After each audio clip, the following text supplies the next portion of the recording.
Good morning, guys. Welcome to another vlog. Yep, we're starting it in the car, but it's a beautiful Friday morning. But I wanted to give you guys an update on my way to work. I was able to go to my second OB appointment a couple days ago. Baby's doing good. A day before I actually saw my OB, I got really lightheaded at work and almost passed out. My manager was saying that I was super pale. So what happened was I was helping give some abdominal pressure to one of our patients to help get to the cecum. If you're an endoscopy nurse, you know. And afterwards, I walked away and I felt fine until it was time for me to clean the scope. Like 5 minutes later, I was like, oh, something doesn't feel right. I took a break from cleaning my scope and resumed. And then I started feeling worse and my vision became blurry. So I sat down and my coworker was walking out with the patient and she was like, are you okay? And I was like, yeah, I think I'm okay. I was letting her know, like, you know, as long as I'm sitting down, I'm okay. But she didn't believe me, and good thing she didn't, because I actually started feeling worse. It wasn't getting any better. She was walking away with the patient to drop the patient off the PACU, and she immediately called my lead nurse, and thankfully my lead nurse came in to check on me. She said I was really pale.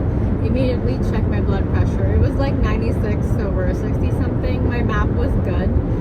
And yeah, I don't want to feel that feeling ever again. You know, when you feel like you're about to pass out, and it's almost better if you just pass out because you don't like what you're feeling. But yeah, I told my OB about that, and she said, you know, definitely slow it down at work and ask for help. And if it happens again or happens more often, definitely reach out to her. I'm definitely gonna keep myself hydrated. Speaking of which, I need to drink some water. And yeah, so that's what happened to me recently. But I'm officially in my second trimester, so that's fun. I wouldn't say my symptoms have gotten better.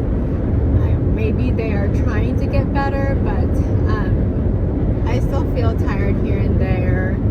I feel like I get a little bit tachycardic when I do chores, or not chores, but like simple tasks here and there, but it's like just sometime in the day, not all day. But yeah, that's my current situation. Very grateful that I'm okay and baby's okay, and I hope it continues to go well. What else am I gonna say? Yeah, so just gonna keep working as much as I can and do my best to stay as healthy as possible. Anyways, this bit is getting too long, so I will talk to you guys later. Hopefully I continue vlogging. I am back home now from work, as you can tell, and I wanted to talk about my first trimester and basically just do a recap of it for you guys. So basically, first trimester was mostly a breeze. Thankfully, there were a handful of times that I felt nauseous.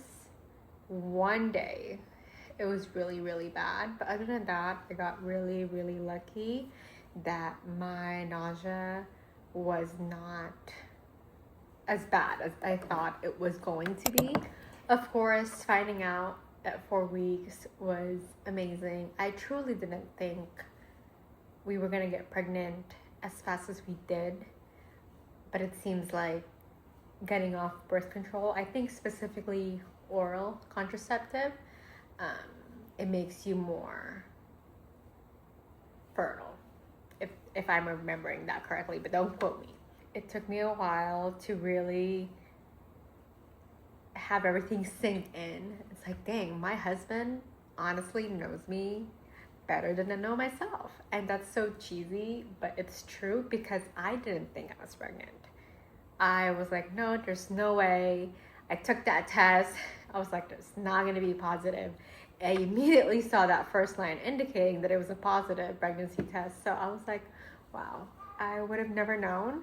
And to be honest, if we didn't check that day or even that week or at all, I don't think I would have known for a while, because at the time I just got off birth control. I wasn't expecting my period at all, so that wasn't irregular to me, and I knew it was gonna, or I thought it was gonna take a while for my body to get back into the regular cycle. But hey, I was wrong, and it truly was a blessing to find out that we're pregnant. So my first OB appointment, you know, I met my OB because my PCP does all my women's health stuff already, so I never had an OB. When we first saw the baby, you know, confirming she was okay, she's there, she's real.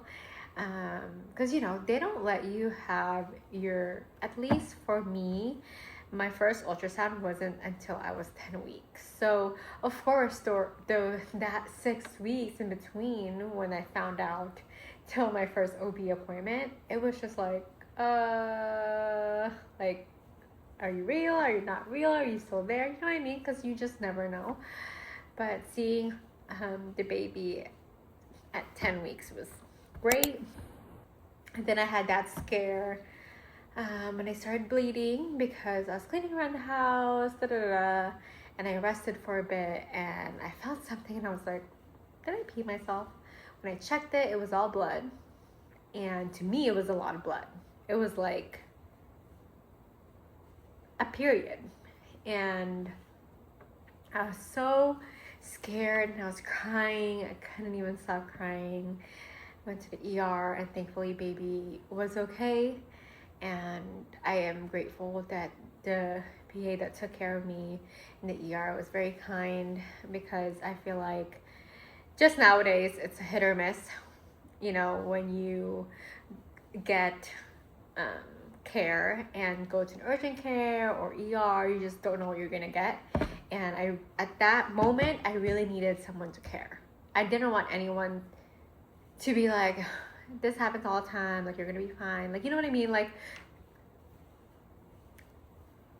I guess I'm just grateful to say that I had the care that I needed that day, because if I had someone that I felt like didn't care as much as I did, then it just makes the whole experience much more worse. If this is a different angle, it's because I'm adding it, because I forgot to touch on this subject.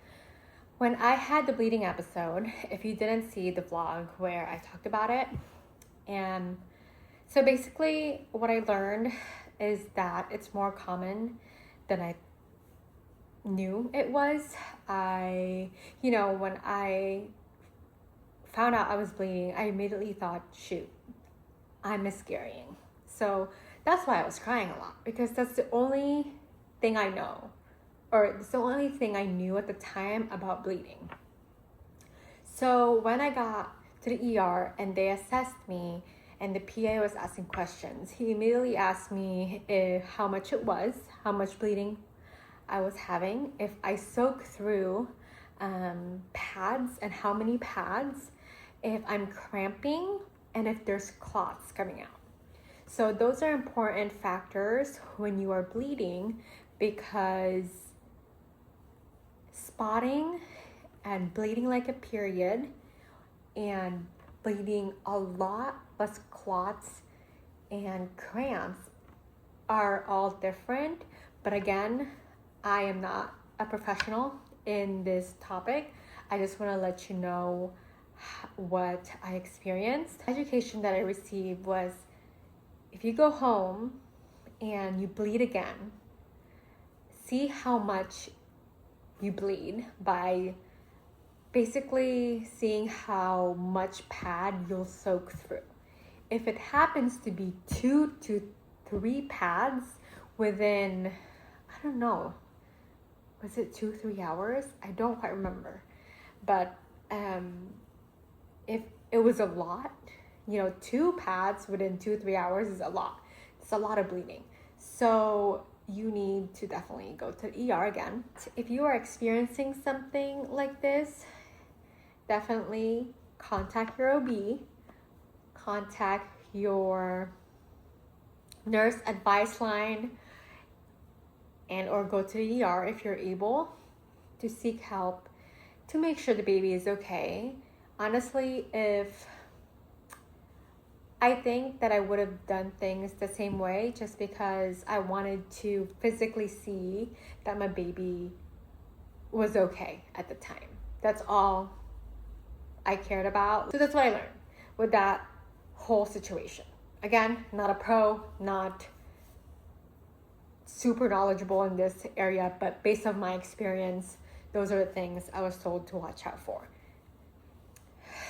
A week before I saw my OB for my second appointment, I actually started spotting again.